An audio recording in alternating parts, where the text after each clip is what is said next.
वो कत्ल भी करते हैं तो चर्चा नहीं होती, हम आप भी भरते हैं तो हो जाते हैं बदनाम। गारंटी एमएसपी के लिए सरकार देने के लिए तैयार है या नहीं, बस इतना जवाब दीजिए। बजट पर 50% मुनाफा देकर एमएसपी तय की जाएगी। और माननीय सभापति महोदय, हमने केवल एमएसपी तय नहीं की, यूपीए की सरकार, वो 13-14 की बात कर रहा हूं, 4-5 की बात नहीं कर रहा हूं, 13-14 में जितनी एमएसपी देती थी उससे दुगनी एमएसपी घोषित करने का काम किया है तो नरेंद्र मोदी सरकार ने किया है। मैं यही सोच रहा था कि अगर माननीय मंत्री महोदय की तरह अगर सांसदों को भी अपना सवाल पूछने के लिए इतना समय मिल जाए तो एक ही सवाल प्रश्नकाल में होगा। इतना लंबा जवाब माननीय मंत्री महोदय ने दिया, लेकिन फिर भी जो सवाल मैंने पूछा वो अनुत्तरित है। मैं फिर कह रहा हूं, मोदी सरकार ने जिसने तय किया है, सारी दलहन, तुअर, मसूर, उड़द 100% जितना किसान पैदा करेगा हमारी सरकार खरीदने का काम करेगी। लेकिन माननीय अध्यक्ष महोदय, मैं आईना भी दिखाना चाहता हूं। राज्यसभा के 5वें दिन सदन में उस वक्त माहौल गर्म हो गया जब आईएनसी राजस्थान के सांसद मुकुल बालकृष्ण ने देश भर के किसानों की बदहाली, बढ़ते कर्ज और एमएसपी की लीगल गारंटी को लेकर भारत सरकार के कृषि मंत्री शिवराज सिंह चौहान से सीधे और तीखे सवाल दाग दिए। मुकुल बालकृष्ण का सवाल था कि 3 हिस्सों में एक ही दर्द, किसान। उन्होंने कहा कि 10 साल में 11,12,000 किसान आत्महत्या कर चुके हैं। किसानों पर 28 लाख करोड़ का कर्ज है, हर परिवार पर कम से कम 1 लाख का बोझ। ऐसे में किसानों को एमएसपी की कानूनी गारंटी क्यों नहीं मिल रही? क्या सरकार स्वामीनाथन आयोग के C2+50% फॉर्मूले पर एमएसपी दे रही है या सिर्फ A2 पर? पति महोदय, माननीय मंत्री जी ने एक बड़ा विस्तार से विवरण सभा पटल पर रखा है, लेकिन दुर्भाग्य से मुझे ये कहना पड़ता है कि मेरा सवाल जो 3 हिस्सों में है उसके किसी भी हिस्से का जवाब देने का इस विवरण में कहीं पर कुछ नजर नहीं आता। मेरा सवाल, किसान और उनके संगठन क्या एमएसपी के लिए लीगल गारंटी के संदर्भ में आंदोलन कर रहे हैं, मांग कर रहे हैं? दूसरा, क्या सरकार इस पर विचार कर रही है, कोई लीगल गारंटी देने के लिए कोई कानून बनाने जा रही है? अगर है तो उस संदर्भ में पूरा ब्यौरा सामने रखे, और नहीं तो क्यों नहीं? लीगल गारंटी एमएसपी के लिए सरकार देने के लिए तैयार है या नहीं, बस इतना जवाब दीजिए। Specific question. माननीय सभापति महोदय, मैं धन्यवाद दूंगा मुकुल जी को, किसानों से जुड़ा सवाल उन्होंने पूछा है। पहले मैं सरकार की प्रतिबद्धता व्यक्त करना चाहता हूं। कृषि भारतीय अर्थव्यवस्था की रीढ़ है और किसान उसके प्राण, और किसानों का कल्याण मोदी सरकार का सर्वोच्च संकल्प है। और इसलिए माननीय सभापति महोदय, अभी वो दुर्भाग्य की बात कर रहे थे, मैं उनको याद दिलाना चाहता हूं, ये मोदी सरकार है जिसने उत्पादन बढ़ाना, लागत घटाना और उत्पादन के ठीक दाम देना, ये तीनों काम किए हैं। और माननीय सभापति महोदय, मैं माननीय सदस्य को ये याद दिलाना चाहता हूं, एमएसपी लागत पर कम से कम 50% मुनाफा देकर घोषित की जाए, ये स्वामीनाथन कमेटी ने सिफारिश की थी। और तब जब इनकी यूपीए की सरकार थी, ये कैबिनेट नोट मेरे पास है, इस सरकार ने स्पष्ट इनकार कर दिया था और ये कहा कि एमएसपी की सिफारिश सीएसपी द्वारा संबद्ध घटकों की किस पर विचार करते हुए वस्तु कर मानदंड पर की जाती है। अतः लागत पर कम से कम 50% की वृद्धि निर्धारित करने से मंडी में विकृति आ सकती है, और इन्होंने गारंटी नहीं दी। मैं गर्व के साथ कहता हूं, ये नरेंद्र मोदी सरकार है जिसने 19 में ये तय किया कि लागत पर 50% मुनाफा देकर एमएसपी तय की जाएगी। इतना ही नहीं, उन्होंने प्रधानमंत्री की सोयाबीन पर 6000 एमएसपी देने वाले सार्वजनिक घोषणा का भी जिक्र किया और पूछा कि 1 साल हो गया, घोषणा हुई लेकिन एमएसपी अभी तक जमीन पर क्यों नहीं उतरी। पूरा सदन सुन रहा था, सवाल सीधे दिल पर लगा। कृषि मंत्री शिवराज सिंह चौहान का जवाब था लंबा, जोशीला और आक्रामक।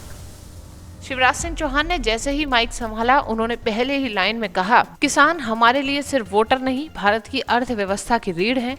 उनका कल्याण मोदी सरकार का सर्वोच्च संकल्प है। फिर उन्होंने विपक्ष पर हमला बोलते हुए कहा कि स्वामीनाथन आयोग की 50% लाभ वाली एमएसपी की सिफारिश यूपीए सरकार ने खुद ठुकराई थी। हमारे पास कैबिनेट नोट है, स्पष्ट लिखा है कि वे इसे लागू नहीं करेंगे। और फिर ठोकर की आवाज में बोले, हमने एमएसपी तय नहीं की, हमने एमएसपी को दोगुना किया। कांग्रेस 1310 रुपए पर एमएसपी दे रही थी, हम आज दोगुने दे रहे हैं। इसके बाद मंत्री ने आंकड़े पढ़ना शुरू किए। सरकार रिकॉर्ड मात्रा में खरीद कर रही है। मसूर, अरहर, उड़द 100% जितना किसान उगाएगा सरकार खरीदेगी। टमाटर, प्याज, आलू, अदरक, अंगूर, लाल मिर्च, राज्यों ने कहा कि हमने खरीदा। किसानों की मेहनत का हर दाना सुरक्षित है। और अंत में उनका दमदार बयान कि हमारा एक ही फॉर्मूला है, किसानों का कल्याण। किसान पूछेगा और हम उसके संकल्प पूरे करेंगे। सांसदों को भी अपना सवाल पूछने के लिए इतना समय मिल जाए तो एक ही सवाल प्रश्नकाल में होगा। इतना लंबा जवाब माननीय मंत्री महोदय ने दिया, लेकिन फिर भी जो सवाल मैंने पूछा वो अनुत्तरित है। 1,12,000 किसानों ने पिछले 10 सालों में आत्महत्या करी। किसानों पर आज 28,50,000 करोड़ रुपए का कर्जा है। हर किसान परिवार पर कम से कम 1 लाख का कर्जा है। ये स्थिति है। मैं लीगल गारंटी की क्यों बात कर रहा हूं, उसकी एक मिसाल देता हूं।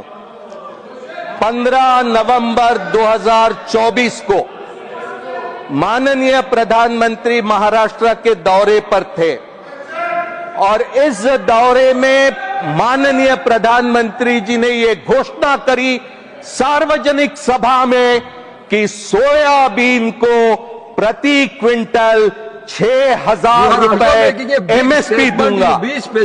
24 निकल गया, 25 निकल रहा है, लेकिन अब भी 6,000 रुपए प्रति क्विंटल नहीं मिला। मैं माननीय मंत्री से बस सर एक मिनट, आपने एमएसपी की बात करी, कितना खरीद किया उसकी बात करी।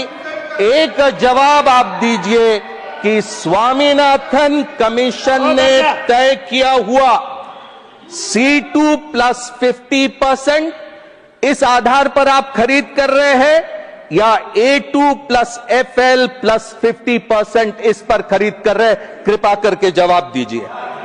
Honourable minister. माननीय सभापति महोदय, वो कत्ल भी करते हैं तो चर्चा नहीं होती, हम आप भी भरते हैं तो हो जाते हैं बदनाम। उन्होंने तो 50% मुनाफे के लागत पे 50% घोषित करने को भी मना कर दिया था। और मैं निवेदन कर रहा हूं कि हम रिकॉर्ड मात्रा में एमएसपी पर खरीदने का काम कर रहे हैं। माननीय सभापति महोदय, मैं फिर कह रहा हूं, मोदी सरकार ने जिसने तय किया है, सारी दलहन, तुअर, मसूर, उड़द 100% जितना किसान पैदा करेगा हमारी सरकार खरीदने का काम करेगी। लेकिन माननीय अध्यक्ष महोदय, मैं आईना भी दिखाना चाहता हूं। सवाल पूछे जाते हैं लेकिन हमको ईमानदार भी रहना चाहिए। जहां हम सत्ता में हैं, हम क्या कर रहे हैं? माननीय सभापति महोदय, मैं मुगल जी को ध्यान दिलाना चाहता हूं, तुअर 100% खरीदने का हमारा फैसला है।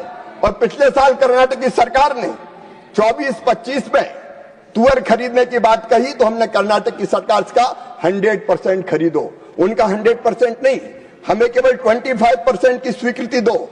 तब हमने 25% की स्वीकृति माननीय सभापति महोदय उनको दी, लेकिन वो भी उनने नहीं खरीदी। हमने स्वीकृति दी 6150 MT की और कर्नाटक की कांग्रेस की सरकार ने खरीदी 2,16,303 मीट्रिक टन। जो गारंटी है उस गारंटी को भी आपकी सरकारें खरीदती नहीं है। मैं पूछना चाहता हूं माननीय सभापति महोदय, ये क्यों होता है? ये क्यों होता है? मैं कहना चाहता हूं इनने तो कोई फार्मूला माने ही नहीं। दोनों की बातों से संसद में एक ही संदेश गूंजा, किसानों का दर्द भी बड़ा है और लड़ाई भी जारी है। एक तरफ आंकड़े, खरीद योजनाएं, तो दूसरी तरफ जमीन की सच्चाई, कर्ज और अधूरी MSP की मांग। राज्यसभा में ये टकराव सिर्फ राजनीति नहीं था, ये था भारत के अन्नदाता की लड़ाई का असली चेहरा। और सारे फार्मूले, हमारा एक ही फार्मूला है, किसानों का कल्याण। और इसलिए हम तुअर खरीदेंगे, मसूर खरीदेंगे, उड़द खरीदेंगे।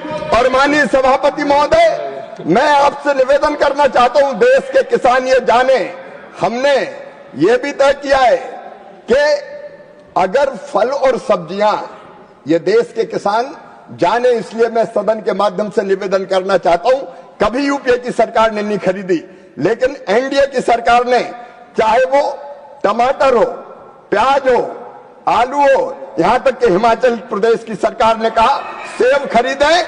हमने 1,16,571 मीट्रिक टन सेब खरीदने का काम किया। माननीय अध्यक्ष महोदय, MIS योजना के अंतर्गत, मार्केट इंटरवेंशन स्कीम के अंतर्गत अंगूर मिजोरम ने कहा खरीदो, तो सरकार ने अंगूर खरीदा। आंध्र प्रदेश ने कहा लाल मिर्च, और कर्नाटक ने कहा था अदरक खरीदो, तो अदरक खरीदने की अनुमति भी हमने दी कर्नाटक की सरकार को। 59,948 टन अदरक भी खरीदा। हम अंगूर खरीदे, हम सेब खरीदे, हम अदरक खरीदे, हम मिर्च खरीदे। लाल मिर्च कर्नाटक की सरकार ने कहा था लाल मिर्च खरीदेंगे, 73,732 मीट्रिक टन लाल मिर्च खरीदी। आपने कर्नाटक ने कहा आम ज्यादा पैदा हो गए, आम खरीदिए, हमने कर्नाटक को अनुमति दी। 2,50,000 मीट्रिक टन आम खरीदने का काम किया। हम आम खरीद रहे हैं, हम प्याज खरीद रहे हैं, हम लाल मिर्च खरीद रहे हैं, हम सेब खरीद रहे हैं, हम अंगूर खरीद रहे हैं। और आप हमसे सवाल कर रहे हैं किसान के उत्पाद का ठीक दाम देना, ये हमारा संकल्प है। और किसानों के हित में इस संकल्प को माननीय सभापति महोदय हर हालत में हम पूरा करेंगे। Third supplementary Shri Amarpal Maurya ji. बहुत बहुत धन्यवाद माननीय अध्यक्ष महोदय। माननीय नरेंद्र मोदी जी की सरकार किसानों के लिए नित नए आयाम, जो योजनाओं को लेकर के, चाहे किसान सम्मान निधि हो, फसल बीमा योजना हो, सब पे बारीकियों से काम कर रहे हैं। मैं इसके लिए आदरणीय प्रधानमंत्री जी को, माननीय मंत्री जी को बधाई देना चाहता हूं। मेरा माननीय मंत्री जी से प्रश्न है कि स्वामीनाथन आयोग ने MSP को लागत के 50% से अधिक देने के लिए जो सिफारिश किया था, क्या सरकार ने उसको लागू किया है? माननीय मंत्री जी से जानना चाहता हूं। माननीय सभापति महोदय, हमने स्वामीनाथन आयोग की सिफारिशों को मानते हुए कुल लागत जो आती है उस पर 50% मुनाफा देकर MSP पर खरीदने का जो उन्होंने सिफारिश की थी उसको पूरी तरह से माना है। और उसी पर हम खरीद करने का काम माननीय सभापति महोदय कर रहे हैं। और कई फसलों पर तो केवल 50% नहीं, 50% से ज्यादा दाम भी देने का काम कर रहे हैं।